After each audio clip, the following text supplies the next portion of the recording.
Okay, everyone. My name is Kevin Piet. I'm a Northeastern University combustion lab based in Boston, Massachusetts. And today I'll tell you guys briefly about what I do. We do really fundamental work in combustion. I measure the laminar burning speed, which is the speed of the flame, auto ignition, as well as the flame structure.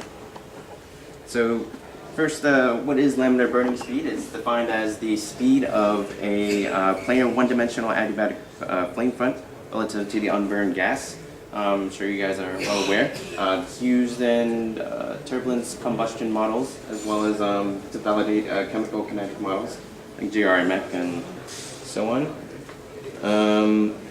Unfortunately, I want to show you a video. However, it's due to technical difficulties. It doesn't work, so I'm going to ask you guys to use your imagination with me. So what we have here is a constant volume cylindrical chamber, and I fill it with a pre-mixed combustible gas. And these two prongs here are the spark electrodes, and I run a spark, and it ignites the mixture in a spherical flame and expands. So over here is just the pressure as a function of time, and as you can imagine, we have a pressure transducer on the top here, and we get the pressure as a function of time. And so, talking a little bit about the burning gas model, we just have, at a given snapshot, say a flame that's this big, we have a burned gas core that's surrounded by the unburned gas shell. And this burned gas core, since keep in mind this is a constant volume chamber, so the burned gas shell doesn't have anywhere to go, so it becomes isotropically compressed.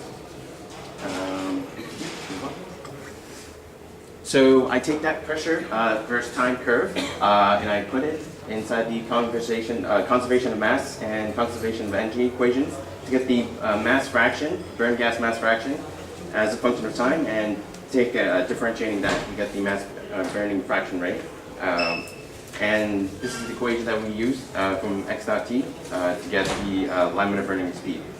So one thing I want to point out is that we use the surface area of the flame, and one of the assumptions that we have is a very a spherical flame. So these are just some of the results that I have. This is the laminar burning speed here as a function of temperature. I have different initial conditions, so to do temperature, and I can change the initial pressure, equivalence ratio, or the hydrogen percentage. Let's skip that. So this was another video of the cellular flame. Unfortunately, I can't show that either. But basically what happens here is it's the same spherical shape. However, due to hydrodynamic and thermodiffusive instabilities, the flame becomes very wrinkled, and the area of the flame is no longer spherical, completely spherical, so we can't use laminar burning speed exactly. And what I use instead is the mass burning rate.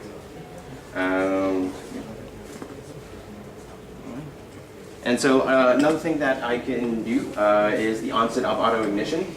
So what we do is we preheat the constant volume chamber to high temperature near the auto ignition point, and then we ignite it from the center, and we let the burned gas core compress the unburned gas shell. And at some point, the unburned gas shell will reach auto ignition. And we'll see, instead of a very smooth flame that you saw before, we'll see these wild fluctuations, and then we can say definitely, aha, we found auto ignition at this point. And so this is just some results for JPA fuel for different blends, 3773. Oh, and that's about it. That's time. Thank you very much. What fuel that you used?